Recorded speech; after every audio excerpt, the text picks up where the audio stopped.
there is an art in war, then Hitler failed as an artist. You can connect Archduke Franz Ferdinand to hentai. Who would win in a fight? 300 war elephants or the Alps? You could have buried it, cremated it, thrown it away, or done anything else, but you literally decided to eat your eyeball. My hometown had the first McDonald's drive-thru. Now that's history. War has always been a difficult event for people to cope with. Many times soldiers that go off to war can do it maybe once or twice. Very few times do you find people willing to repeatedly go into combat. Well, today that's exactly who we'll be discussing. Today we'll be talking about a man who is basically an action movie star, but in real life. He was born ready to fight. And anytime he couldn't fight someone directly, he went somewhere else. He found fights. He went to any place he could to find it. It was like a Black Friday deal that he wanted to get. He had to go to any store to get it. A man that fought for 3 separate armies just so he could fight back his mortal enemies. Lauri Torni. A man that fought for the Finnish infantry, the Nazi Waffen-SS, and finally the American Green Berets. He lived 3 different lifetimes of war. I have with me today a very special guest, my best man at my wedding, a very funny man, Steve Tracy. So I hope you guys won't get confused that there is a Steven and a Steve Tracy. But Steve Tracy is also the host of his own podcast, the 2 Joke Minimum podcast, with himself and Ray Ubala. I'll have him on today to discuss one of the most badass men to ever have existed on this earth, Lauri Allen Torni, or Larry Thorne, as his American name is. I hope you all enjoy this fantastic journey of action, adventure, war, chaos. And just remember, this is not your daddy's history. Who's your favorite historical baby? The last emperor of China was a 2-year-old.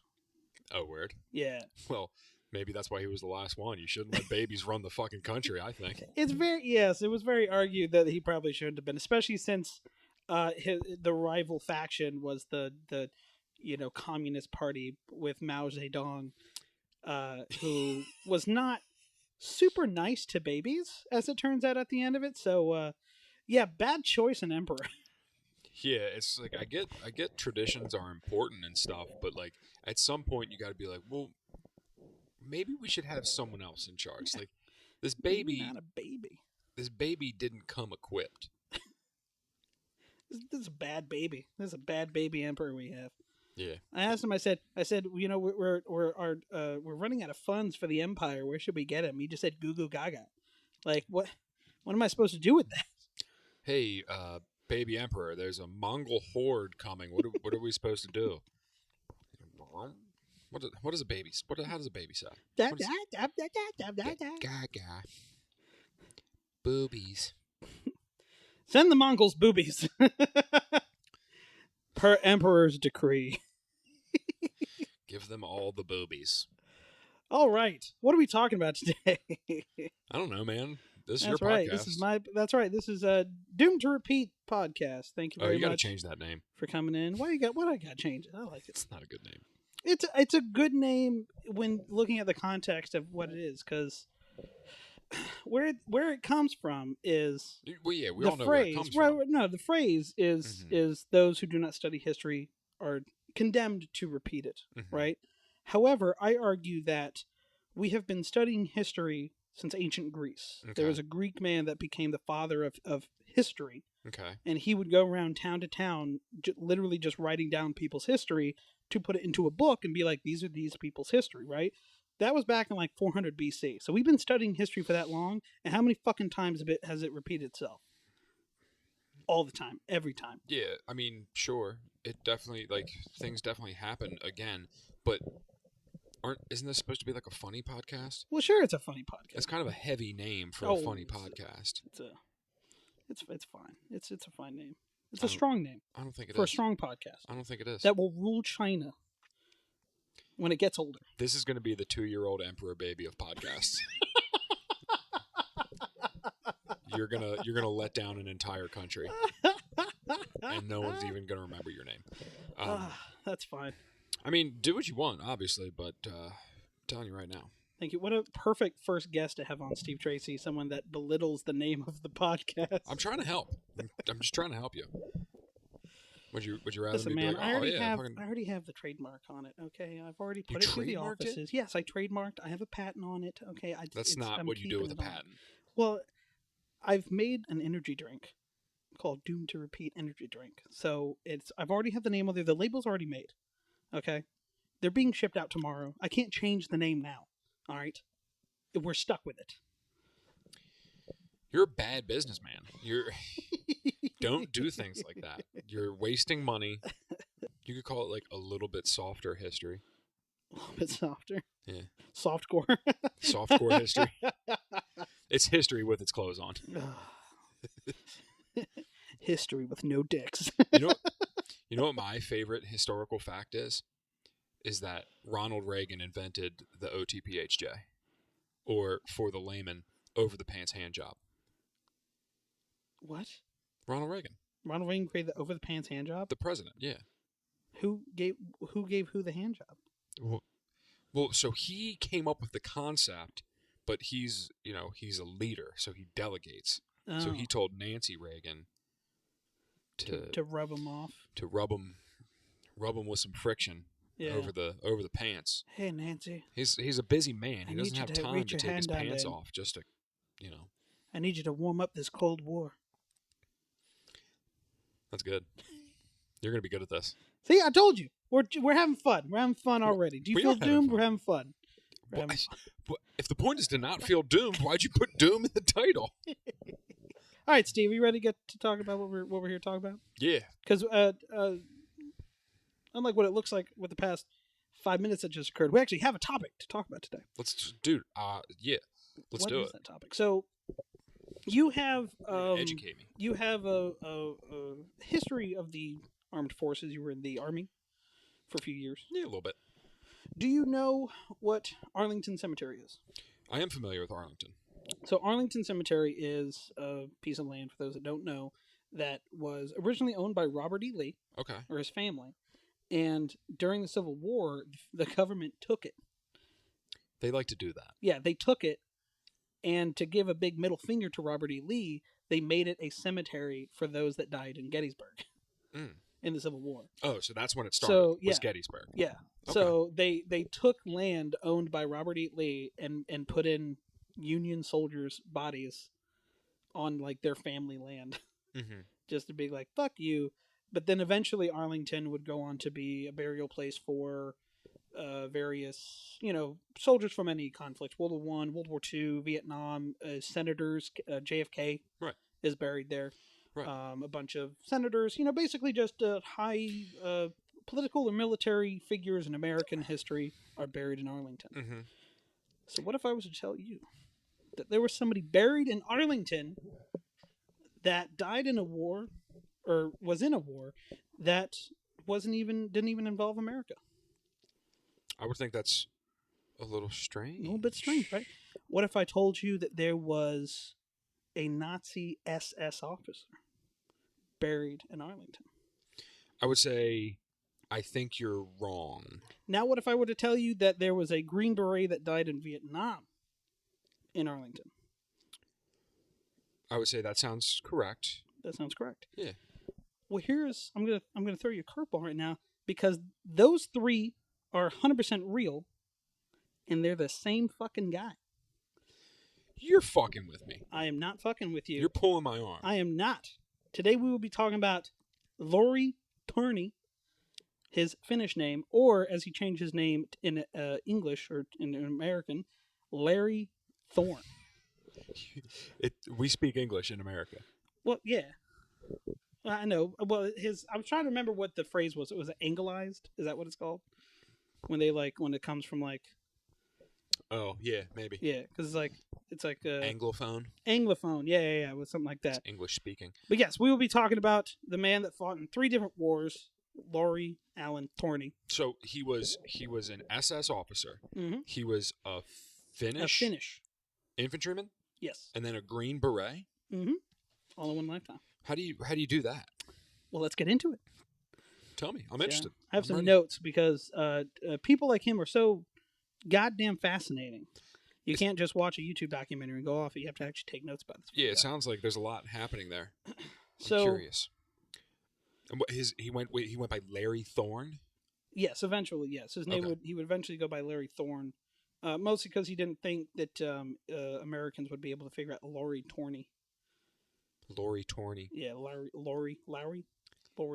Lauri Torni. Yeah. Lauri Torni. Yeah, that sounds like a cartoon character or something. It does. So Larry Torni, Larry Thorne. We'll call him Larry Thorne because we're Americans. That's what we're going to say. Yeah, please help me out. I'm dumb. Larry Thorne was born May 28th, 1919. So right after World War One. Okay. Right. Because I'll tell you what, we were talking about good babies. If he was born like 10 years earlier, you know when World War One would have ended? The day after he was born? 9 years earlier. All right, he would have fucking ended that shit. Did you just use a Chuck Norris joke for Larry Thorne? Yeah, I did because it's beautiful. I absolutely I'm all about it, dude. Reduce, reuse, recycle. So from an early age, he was always a big athlete guy. You know, he got into skiing and boxing.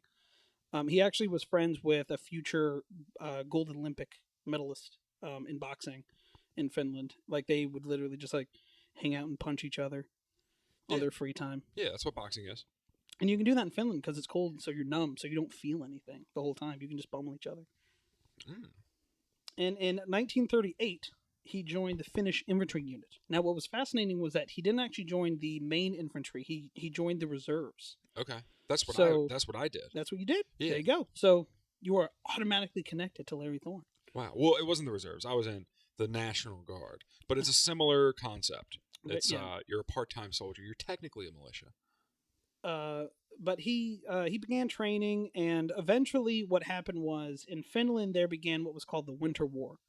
And the Winter War was when essentially the Soviet Russia was like, hey, Finland, you have some like dope land near you that's like bordering us, and we kind of want that, so give it to us. In Finland, who had just become a new country, because prior to World War One, they were a part of the Russian Empire. And then when Russia lost to the Bolsheviks, Finland became its own country. So Finland, having their own national, pride at this point, was like, no, fuck off. We're not going to give you this land. And so Stalin invaded, right? Yeah. So Stalin invades with 500,000 troops, right? And Larry Thorne is, at first he has a job as like a supply officer, right? Like he's literally just making sure people are fed. That's his job. One day he goes, I'm not doing enough and I can do way more. He sneaks out of his camp, right? He goes into a Soviet encampment that he knew where it was at. He grabs a guy, brings him back to his camp, and then just gives him to his officers. And they go, well, guess what, buddy? You're getting promoted. Yeah, I would say that earns a promotion. Yeah. He snuck over to the enemy's camp and just grabbed a guy? Just grabbed a dude. It was just a random guy? It wasn't like an officer or anything? I mean, I'm going to give him the benefit of doubt and say that he probably grabbed an officer. Well, I guess what I'm asking is, did he have a target in mind, or he just wanted to get a prisoner to get some information out I think he just grabbed a prisoner. Okay. Because they were just more impressed of like, because not only did he get past their century, he got past their own. Right. Because the thing is, obviously, if a soldier's going out, they're going to think he's deserting or something like that. Yeah. So he got past his own guys and then got past theirs and then came back and was like, guys, I stuck out and got this fucking guy here. Fucking Ruski. Slapped him on the head, probably. I love that impression of this Finnish person that was born in 1919. Hey, look what I did. I got this Look what fucking I got. guy I got this over guy. here. Pat, look at this guy. I got this fucking Look rooster. at this fucking idiot. He was sleeping. I grabbed him. Well, that's what we do here. We retell history with our own voices, and this is my Finnish Larry Thorne. Hey, come on. Hey, gabagool. Can I say So- that? I feel like there's like a thing you can't say gabagool anymore. Or gabagool. Well, I think you're saying gabagool. Gabagool? I think that's fine. I think there's other goo words that are like not good. Like what? Like if you put a K at the end of it, that one's not good. Gabagoolk? I just said you can't say it. What did I say? I don't even know that word. Gook. What are you saying? Gook. What is that? I think that's a thing against Vietnamese people. Oh, well then why did you say it? No, you said it. I did not. I said gabagoolk. What? It's close enough to it. No, it's not. Mine has like 3 syllables. See, and you're yours gaslighting me. You're having me say things. I'm not doing nothing, man. I'm gonna get canceled on I'm the just first here to one. worry about Lauri Torni. So anyway, he gets in charge of his own basically his own unit. He goes from sergeant to lieutenant, Okay. and he gets trained in basically ski combat. Dude, that's a way quicker way to do it because in our military, you have to go to college for 4 years to Yeah. become an officer. Yeah, And then their unit, you just got to sneak out You and just gotta, grab a guy. just gotta go grab a guy. Yeah, Dude, that's pretty sweet. then he gets trained in ski combat, where they literally just have guns on skis, where they have guns and then they're on skis, Tight. and then I they like just that. they fucking go skiing until they get to a place, and then they get Mhm. off and start shooting people. Hmm. So That's what the Vikings did. That's one of my favorite Oh, yeah. historical things. Like, people would try to invade, like, Norway or something, but they couldn't get through the snow. mhm. And then they just see these Vikings, like, zipping around on skis, Like shooting them with bows and arrows. and they're, like, snowboarding through with axes, They're like, just, like, "Yo!" terrified. They, like, think they're monsters or something, just, Yeah. like, flying around. Well, and that's who these people are, man. They are the descendants of Vikings. They're in that same area. Hell yeah. But so the war goes on. The Winter War is a very interesting thing. I would actually be interested to do a whole episode on that, because besides Larry Well- Thorne, Well, Marvel did that. There was a second What- Captain America movie. no, it's not. No, that's. And now I need to watch that again and see who would be Larry Thorne in that one. I guess it would probably be Bucky because he's so fucking Yeah, badass. The guy, right? The yeah, main guy. would be the guy, The guy with the the Winter arm. Soldier. The So, Winter Soldier. but in the Winter War, there was another famous Finnish soldier. I can't remember his name. It's something like Semi Hayo. Semi Heyo. Yeah, Hayo. He was a sniper with the most confirmed kills in World War II.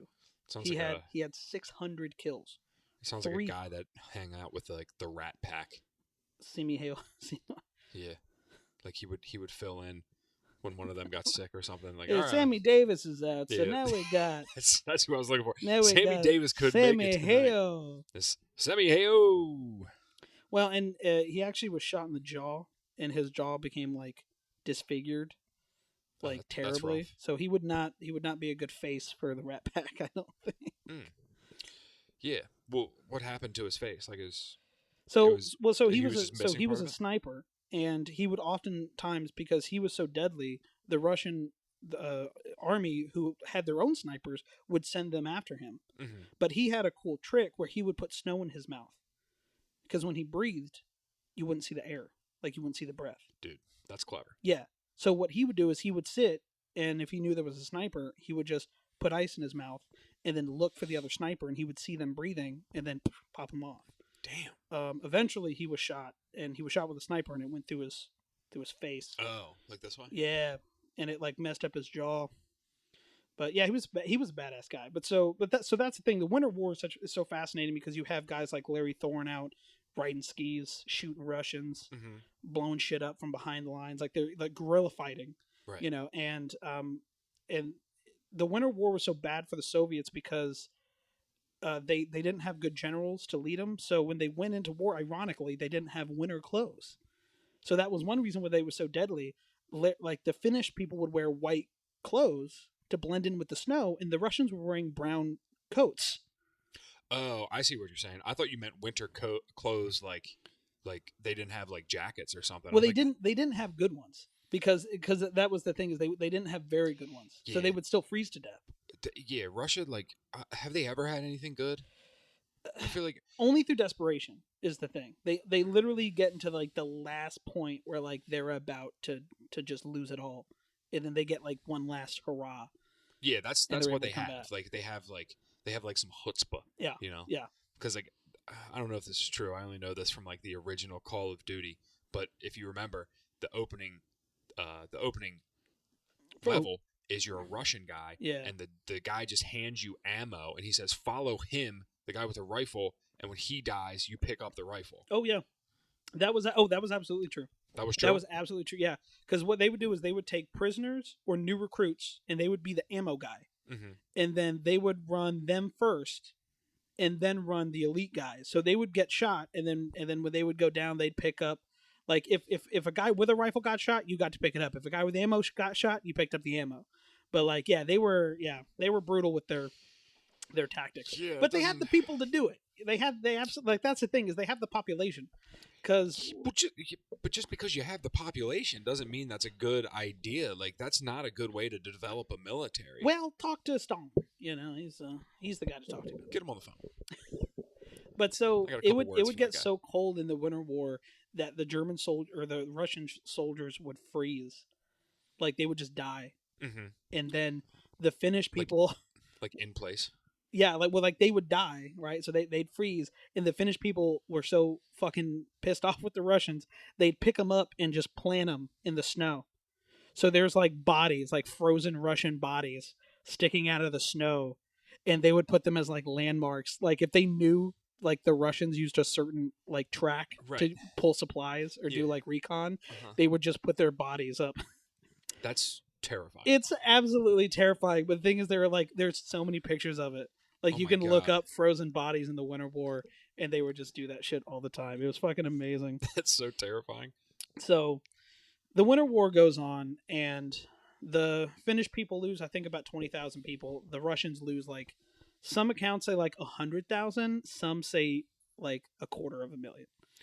Whew. So like half their force. It kind of depends on like who you go with. Obviously, the Russians are going to say probably a bit less, Yeah. and then other people are going to say more.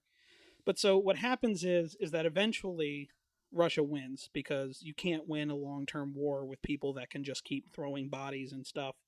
So the Finnish people have to declare for peace, and in doing so, they have to take out their army, and they have to give up like 10% of their land, including the town that Larry Thorne was from, right? Mm-hmm. So he's now out of a job, essentially, right? He's like, he made it to captain, but now he's out of a job. Okay. So, he is hell bent on fighting Russians. He cannot stand Russians being alive on his same plane of existence. So, what happens is Nazi Germany at this time begins to have a program where they accept SS officers that come from the countries of like Finland, Sweden, and Denmark. Okay. And the reason is because they feel as though they're pure, like their race is pure enough to join, right? Mm-hmm. Because who were blonde haired and blue eyed? Vikings. Sure. Yeah. So they go, well, you guys are Aryan enough, so you Right. guys can join the SS. Gotcha. So he goes to Germany and does even more training. And the other thing too to think about is that the SS at this time were the European like special forces. Like they were the European CIA. Right. They were the elite guys. Right? Yeah, they were the elite guys. So when he goes to get training with them, he's getting trained by the meanest, toughest military there is. Mm-hmm.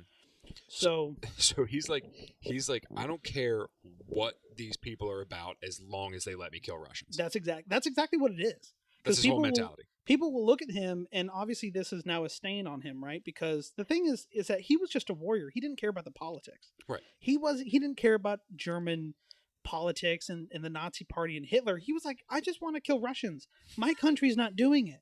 So guess what? I'm going to go over to a country that's doing it. Right. I just love killing I just Russians, want to man. fucking kill Russians.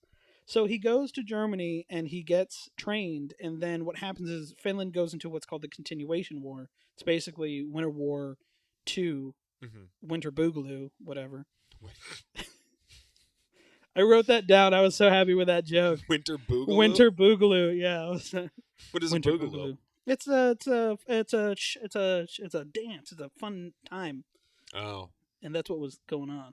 Marvel called it Infinity War. Well, they can come up with cool names, okay? Once again, they're trademarked with that. We can't call it that. Winter War II, Winter Boogaloo.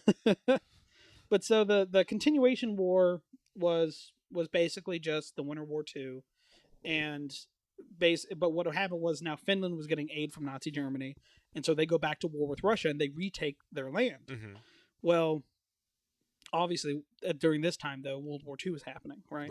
Eventually, the Russians beat back Finland. Gotcha. And once again, they have to make concessions. They have to make a peace treaty, and now their peace treaty is not only do they take back even more land that they did before, but now they have to expel all Germans from Finland. So they do that, right? Mm-hmm. And they start doing that. Well, Larry Thorne kind of sneaks out of Finland. Some reports say he jumped in a U-boat and he went to Germany. Such and then a he changes badass his way to do name. He changes his name to like Larry Allen or Larry Lane. Larry Lane. Yeah, he changes his name because he's going now to Germany, but he doesn't want to be lumped in with Nazis, so he changes his name, and he goes to Germany and joins up with a detachment of German soldiers and just fights more Russians.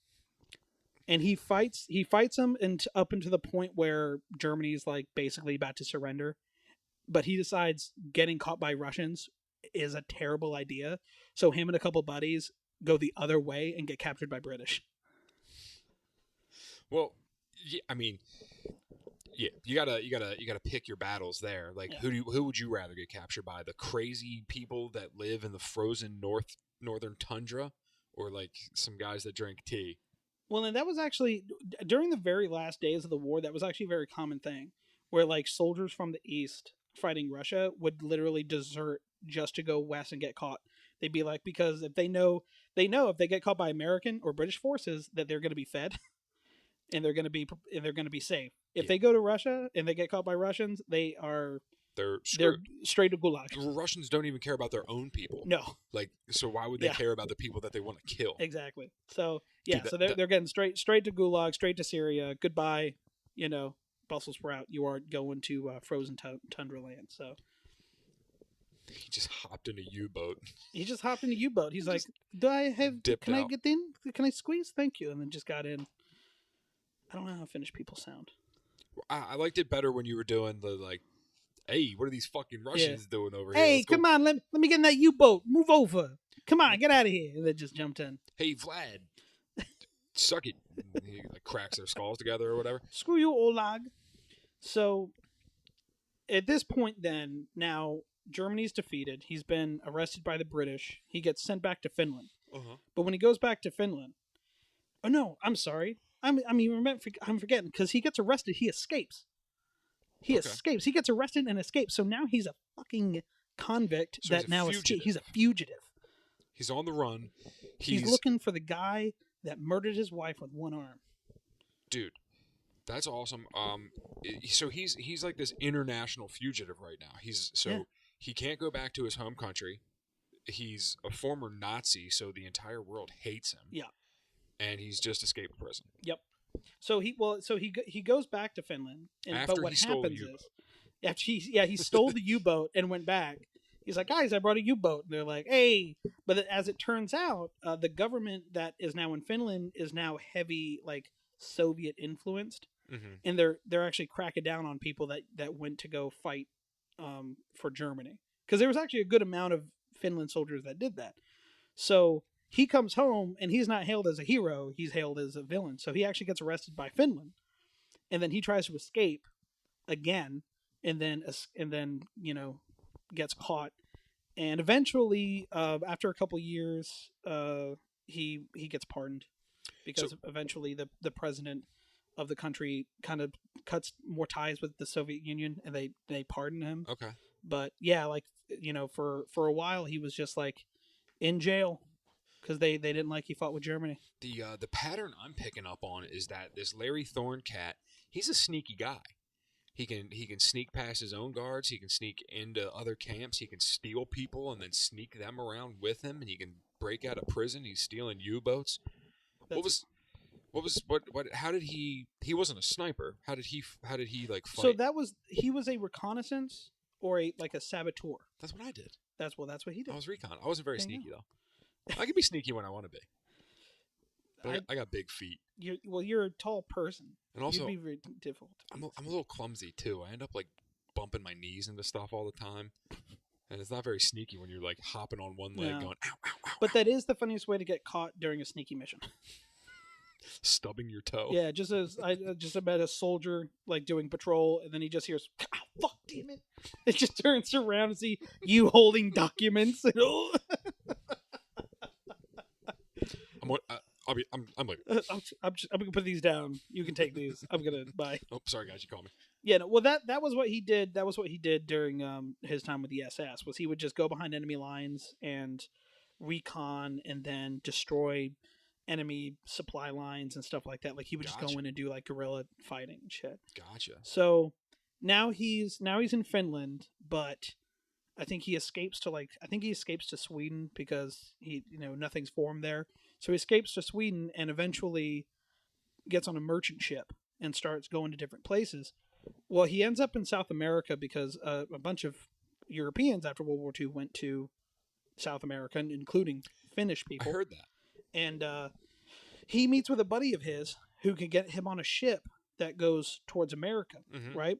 So as the ship is coming, it comes near Mobile, Alabama, and Louisiana. It gets to Louisiana. Oh, okay. And he literally, but it doesn't dock there, right? It's just getting near it. He jumps off the ship and swims to shore. Sneak, dude. Because he's a fucking sneak. He's a cool guy. He's a cool guy. Yeah. So he jumps off the boat, swims to Louisiana, goes to Mobile, Alabama, and then makes his way to New York, where in New York there's a community of Finnish people. How did he get from? All right. I have a couple of questions. Sure. Here. So he jumps off the boat because he's Larry fucking Thorne. Because he's Larry fucking Thorne. This is what he does. He's like, nah, a boat's not really my style. Like, too much attention when a boat pulls up. I'm gonna swim to shore. So he has entered the country illegally. Yep. How does he get from Louisiana to New York? Because that's quite a journey. That's the thing, though. You said right. He's a sneaky guy. So what is he? He's just sneaking his way. Well, there was like one story where I think when he went from Finland to Sweden, he like escaped custody or something, and then got into a taxi, and then literally held the taxi driver at gunpoint and was like, "Drive me to Sweden," and then he drove there and got past security. So, oh my god! I mean, God, dude, he very well could have done that. He could have just gotten into Alabama, and some guy's like, "Yeah, sure, I'll give you a ride. Where you going?" And then he just pulls out a gun and goes, "Brooklyn." Yeah. And what's that guy going to do? Not drive him to Brooklyn? Yeah, I guess that guy's going to Brooklyn. He's going to take a little road trip. Yeah. I don't know. So I don't know how he gets there, but he gets there. Okay. And this friend of his is there, and he helps him with getting a passport and everything like that. Yeah. But even then, at this point now we're in the 50s, right? Okay. Now it's the 1950s. And this is during the time where people, in America are super paranoid of communists, former Nazis, and all that kind of stuff. Yeah. What's that? The Red Scare? The Red Scare, right? Exactly. We're in the peak of the Red Scare. So he actually gets arrested in America by the CIA. Or probably the FBI. Yeah, the FBI would do that, right? Because the FBI are the ones that do home stuff. Yeah, the FBI has... Yeah, the CIA doesn't have jurisdiction to operate within the United States border. So he gets arrested by the FBI and is about to either get like deported or something because they just see his track record and are like, former Nazi SS, you're in the country illegally, you're an escaped convict in like 2 countries. They're like, no way. However, a bill is just passed, like while he's imprisoned by the FBI, that allows for people that were former Nazi associates to be an American citizen if they join the military. Well, really? Yeah, which is kind of his thing.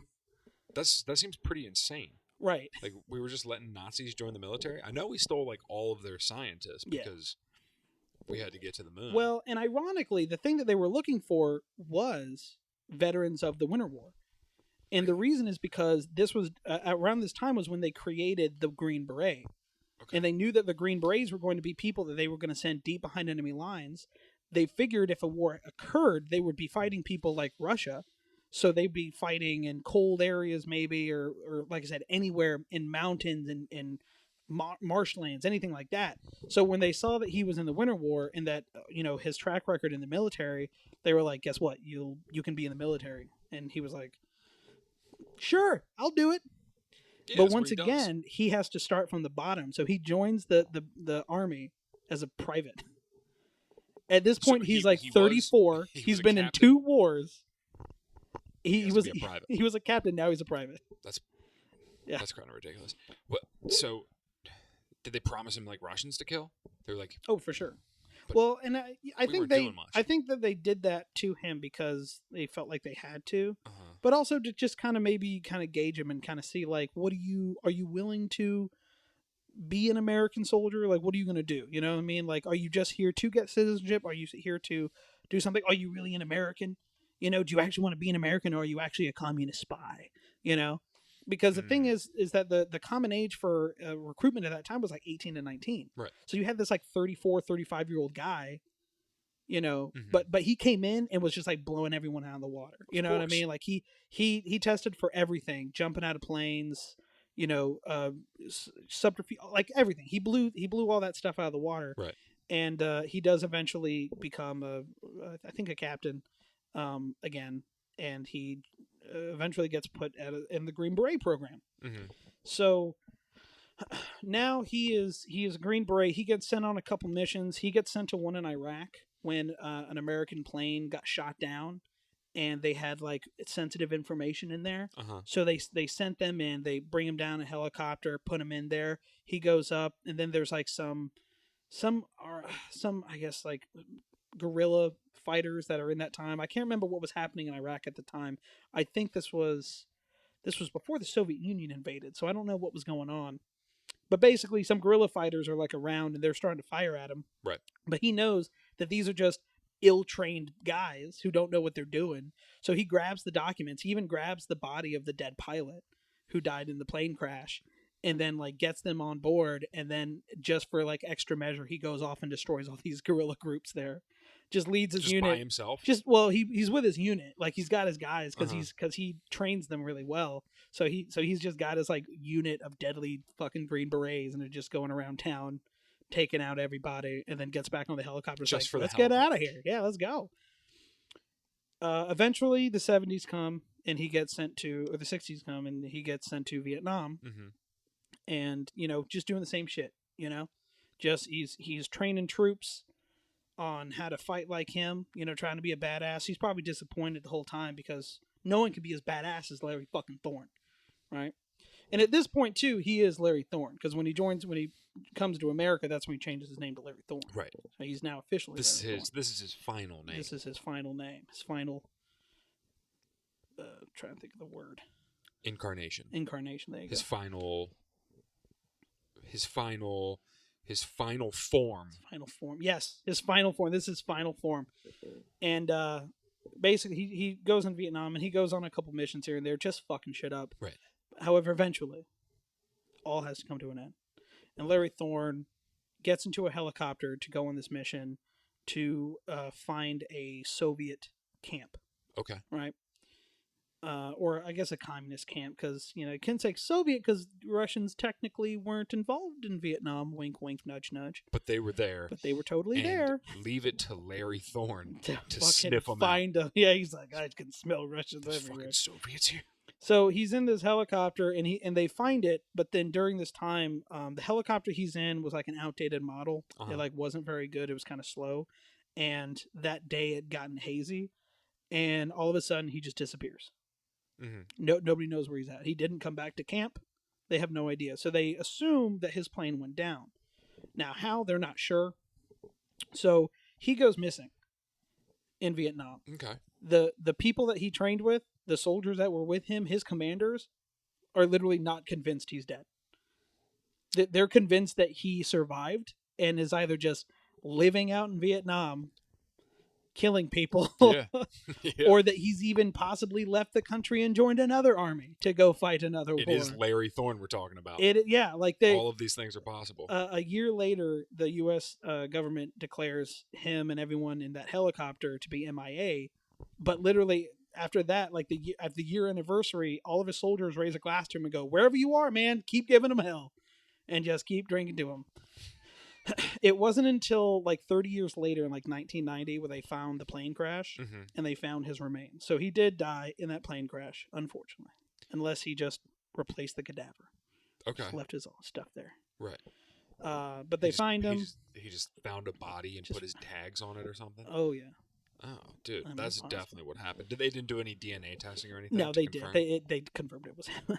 Oh. I think they had dental records because Oh. I think at that time they started doing dental records. Yeah, I'm a little disappointed. I was kind of hoping that like we could let the myth of Larry Thorne, like maybe he's out there to this day just. Well, and you have to people. imagine until they confirmed it that there were probably people in his unit that probably in their 60s and 70s that were like, Larry Thorne's still out there somewhere. I bet there were like myths of them. I bet there were like they're swapping stories about like how the Vietnamese would see some like Finnish dude sneaking through the woods. Oh yeah, carrying like a Russian's head or something. Especially too how with when the Green Berets were created, they were meant to not like they didn't want them to be known. So not a lot of people, even in America, like even soldiers and stuff, knew about the Green Berets. The only people that knew them were the ones that actually saw them out in combat. Mm-hmm. So you would have soldiers in Vietnam telling stories of like Green Berets coming into camp, and the only reason they know it's them is because they have the beret and their uniform is slightly different, but they're given a special part of the camp. They're not with everyone else; they're on their own. Right. And stuff like that. Or sometimes they weren't even in the actual base; they'd be outside the base with their own headquarters and stuff. So even the Green Berets themselves and Special Forces had their own myths about them, and then you had the most badass one of them all, Larry fucking Thorne. So people probably thought he was like a Superman. Right. Yeah, dude. What a lame way for this guy to go out. Like a plane crash. It's kind of anticlimactic. It is. It's disappointing. Because he's like a just a straight warrior. He's like what was like a modern Spartan. Yeah. Like he just lived for combat. Mm-hmm. Or I kind of had some vibes of like Hannibal Barca, who was the guy that tried to destroy Rome. Right. He's the guy that marched elephants over the Alps, right? Yeah. Because that's kind of what the vibes I was getting, because Hannibal was literally just like, I really want to destroy Rome like a lot. I hate those guys.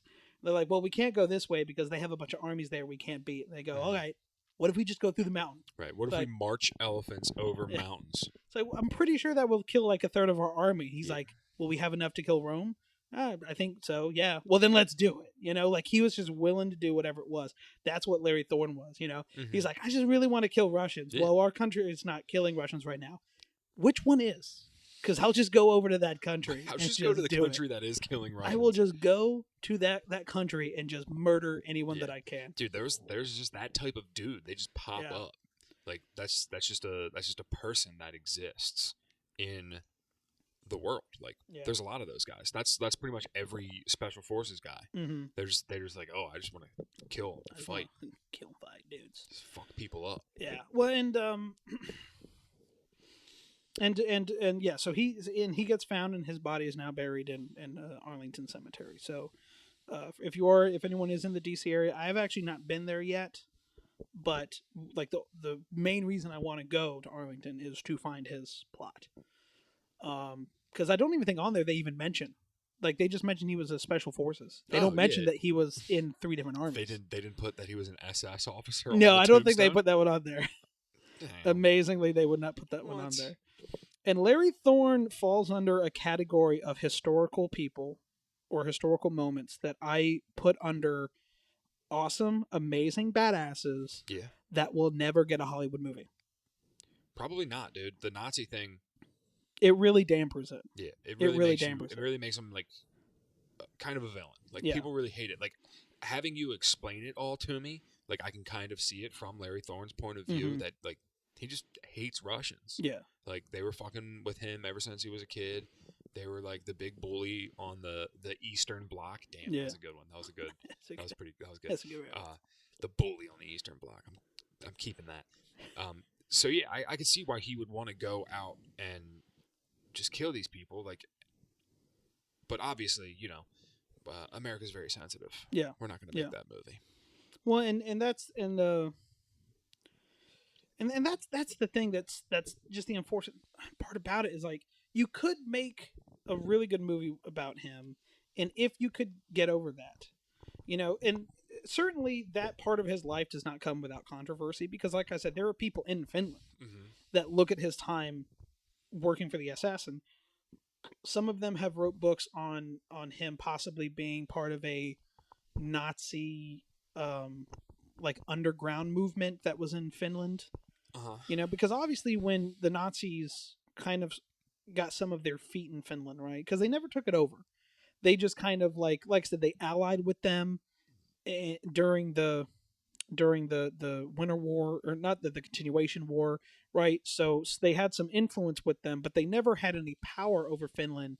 But that being said, when that happens, obviously, when people that are maybe Nazi supporters see Nazis in their hometown, they go, "Oh, awesome, yeah," and then they feel like they can group up. So there was obviously some grouping of Nazi sympathizers in Finland at that time. So some people think that because he fought with them, that he was a part of that group. Would you say Larry Thorne is your favorite Nazi? If you had to pick just one. I'm thinking of all my favorite Nazis. I mean, there's the one that everyone likes. But if you had to pick just one. Well, see, I would say he's probably my favorite Nazi. Yeah, I think he might be mine too. Him or the dude that Tom Cruise played in Valkyrie. Yeah, that's exactly what I was thinking of. I forget his name. Yeah, I can't remember his name either. It's been a long time since I've seen that movie. A great movie. Great fucking movie. I'm not even a big Tom Cruise fan, but when I watched it, I was like, damn, dude, this is fucking awesome. It was a good movie. It was disappointing, though. Like, you know what I mean? What, they didn't get him? I know. I was like, I forget how old I was. I was sitting there. I was like, come on, get him. Like, how does he keep missing? He's had so many chances. Well, that's always the fun thing about being like a history buff and watching movies about history is you know what's going to happen in the end. Right. Like what you may learn is the stuff in between. You go, oh, I didn't know that. Sure. I didn't know that that's how that got there. But it's like, it's like I watched the movie Lincoln, and then once it got to the end and he's like leaving to go to the theater, I'm like, well, I don't know, this movie's going to end. I know what happens next. And then my wife's like, did he enjoy the play? Like, I don't think so. Good movie. Ending was predictable. He's definitely top 3 best Nazi. Yeah, I would say so. I think he's up there. Did they find out how his plane got shot down? So it actually didn't get shot down. It looks like it just ran into the side of a mountain. Dude, that sucks. Mm-hmm. Well, that really sucks. Like, that's like the worst way for this guy to die. Mm-hmm. Oh, yeah. And I mean... Well, that's why they're not making a movie out of it. The ending's lame as shit. Right. They'd have to, end it up or something. in a dramatic way. Well, see, I would imagine a movie where you just have pure action for, half of the movie. Mm-hmm. Right? Like, it's just constant battle scenes of him, going through, fighting in enemy lines, fighting soldiers, sneaking in, taking people, Mm-hmm. and then maybe have some of the stuff here and there where he's arrested, but then he escapes. So you have that action scene. And then all of it is just to a climax ending of him being in the helicopter, maybe thinking on his life. And then the helicopter, and then the screen goes black and you hear the crash. And then that's how it would end. Yeah, cinematographically. I can never say this word. That would be cool if you did it that way. Cinematographically. Cinemagraphically. Yeah, I don't think we can make up a word right now. Cinematographically. There's no way that's a word. Cinnamon. Cinematography. What if it was just like he just like, let me see if I can survive this, and he just decides that he's gonna kill the pilot. He's like, just to prove that he's such a badass, he can survive a plane. Like he's talking to the pilot. He's like, Olaf, that's a strange name. Where'd that come from? Be like, oh, my family's from Leningrad, and he just Russians just snaps his neck, and then the plane goes down. That's funny. Like he can't help himself from killing Russians. Just can't help killing Russians. Dude, he had to have been disappointed too that he never got to that Russian camp. Yeah. his lifelong goal. It's Did like, he ever damn. have like a love interest or anything? He did. Yeah. I think when he escaped to Sweden, he I think was where he met a woman, and they were actually set, he proposed to her. They were set to marry, and she went to Finland to go get his military uniform and medals that he was going to wear for the wedding. But then something happened, and he heard about people looking for him were about to come get him, and that the passport that he had would be able to get him into like South America. Okay, so he had to call the the wedding time off. frame was limited. Right. So he literally just left. Like he Oh. got on a ship and he went to South America where he met that dude that got him to America. He just left, and then he messaged her later and was like, "Sorry, He like messaged I her left." over He called her. Facebook? Yeah, he sent her an email and was like, "Dearest Eliza, Her name was Eliza? yes. Don't look it up. If you make him gay, they'll make a movie out of it. Oh, for sure. If he was gay, that could be a movie. Oh yeah. A gay Nazi? Oh, that was in the movie Takiki Watiti made. Taika Waititi? Is that what you're trying to say? Is that what's his Taika- first name? Taika Waititi. Taika Waititi. Okay. Taika Waititi. Oh, you're talking about Jojo Rabbit. Yeah, Jojo Rabbit. Oh, yeah. there was a gay Nazi? Yeah. Well, there was a gay Nazi. Well, there was Was it Sam Rockwell? there was an effeminate Nazi. Oh. Well, they're all a He was little an effeminate. Nazi. Like, when you hear I think it was Nazis- implied he was gay. Yeah, maybe. A lot of, or maybe it's just the way the actors do it to have fun, but there's a lot of, like, kind of effeminate Nazis. Like, Yeah. they're all a little spoofy. Well, Their so some of uniforms it are a was little- like Why did I say elitish. It sounds bad, doesn't it? I don't even know what it means. Spoofy. Yeah, their uniforms are all a little too nice. Yeah. Which is funny because, like, for the SS at least, the top of their thing literally has a skull and crossbones. Yeah. So they look so nice and they act all effeminate and they have skull and crossbone on their fucking hat. There's had to have been gay people that are evil, right? Oh, for sure. Well, there were plenty of Alexander the Great, he was a big he liked guys. he was possibly. Oh wait, Alexander the Great. Well, in the movie yeah, they made, no, he was yeah. gay. Well, I mean, Greeks were super gay. They were butt touching all over the place. Yeah, they were into it. But no, one of the top Nazi officials, actually, the guy that was in charge of the Air Force. I can't remember his name at the moment, but the guy that was in charge of the Air Force in Nazi Germany, he was closeted gay, but he was also effeminate. Like, he would put on like makeup and like lotion and skincare, like stuff that at the time was stuff only women did. But he was like secretly gay. But the thing was that because of his ability with the Air Force, kind of Hitler just kind of like looked the other way with it and was like, whatever. And he wasn't terrible in terms of Nazis. Like, he wasn't in charge of any of the. It's funny to think of bad stuff Hitler they as did. like understanding. Yeah, well, he would also like use it too as like he would like threaten the guy with it. He'd be like you lost 100 of our fucking planes. You keep this up, I'm gonna let them all know you're gay. And he's like, all right, I'm sorry. Yeah, I'm gonna let him know that time in the shower. 999. 99999. No shower stuff. So, all right. So Larry Thorne's dead. He's buried in Arlington. Yep. What happens next? Well, I guess like an interesting factoid to go along with it was that a gentleman did write a book with a character called something Corn or something like that. Something Corn? Shoot, I can't remember the guy's name. Oh, whatever happened to Semi Hayo? His old buddy from the Winter War II, the Winter Barn Dance. Barn Dance. The Winter Hoedown. The Return of the Russians. I think because of his injuries, he never went back into war, and then he just kind of like just made a simple life. Yeah. Yeah.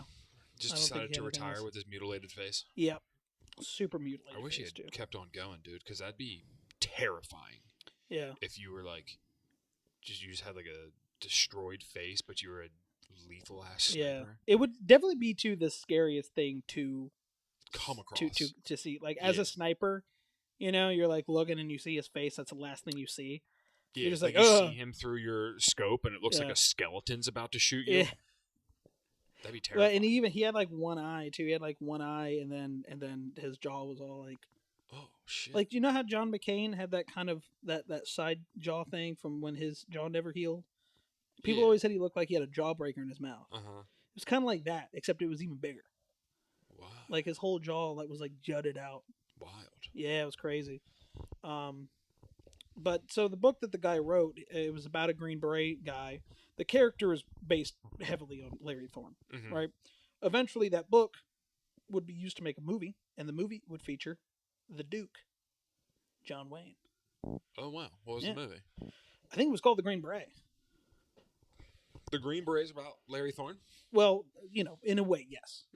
Interesting. Yeah.